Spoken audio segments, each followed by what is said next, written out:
हे आहे ठोकशाही न्यूज 24, जिथे आवाज दाबला जात नाही, अन्यायाविरुद्ध वाचा फोडणारे. संगमनेर तालुक्यात अवैध वाळू वाहतूक उघड.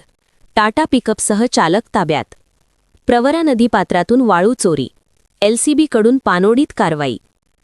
पानोडी तालुका संगमनेर येथे अवैध वाळू वाहतुकीविरोधात स्थानिक गुन्हे शाखेने कारवाई करत 3,10,000 रुपयांचा मुद्देमाल जप्त केला आहे. या कारवाईत एका इसमास ताब्यात घेण्यात आले असून त्याच्या विरोधात आश्वी पोलीस ठाण्यात गुन्हा दाखल करण्यात आला आहे. अहिल्यानगर जिल्ह्यात बेकायदेशीर गौण खनिज उत्खनन व वाहतुकीविरोधात कडक कारवाई करण्याचे आदेश पोलीस अधीक्षक श्री सोमनाथ घारगे यांनी दिले होते.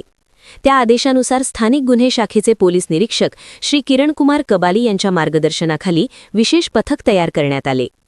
दिनांक 21 डिसेंबर 2025 रोजी सदर पथक आश्वी पोलीस ठाणे हद्दीत गस्त घालत असताना पानोडी गावच्या शिवारातील कॅनॉलजवळ एक टाटा कंपनीची पिकअप झेनॉन वाहन संशयास्पद अवस्थेत आढळून आले.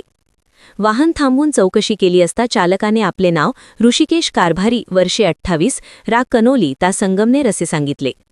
पंचासमक्ष वाहनाची तपासणी केली असता पिकअपच्या मागील हौद्यात वाळू भरलेली आढळून आली.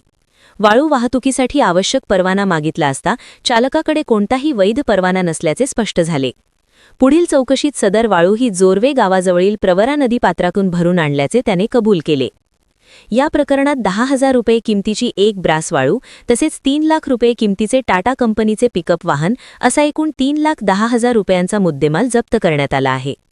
या कारवाई प्रकरणी स्थानिक गुन्हे शाखेचे पोलीस अंमलदार बाळासाहेब अशोक गुंजाळ यांच्या फिर्यादीवरून आश्वी पोलीस ठाण्यात गुन्हा रजिस्टर नंबर 218/2025 भारतीय न्याय संहिता 2023 चे कलम 303(2) अंतर्गत गुन्हा दाखल करण्यात आला असून पुढील तपास आश्वी पोलीस ठाणे करीत आहे. सदर कारवाई पोलीस अधीक्षक श्री सोमनाथ घारगे यांच्या मार्गदर्शनाखाली स्थानिक गुन्हे शाखेच्या अधिकारी व अंमलदारांनी केली आहे. ठोकशाही न्यूज 24 साठी शेख शफीक मनियार.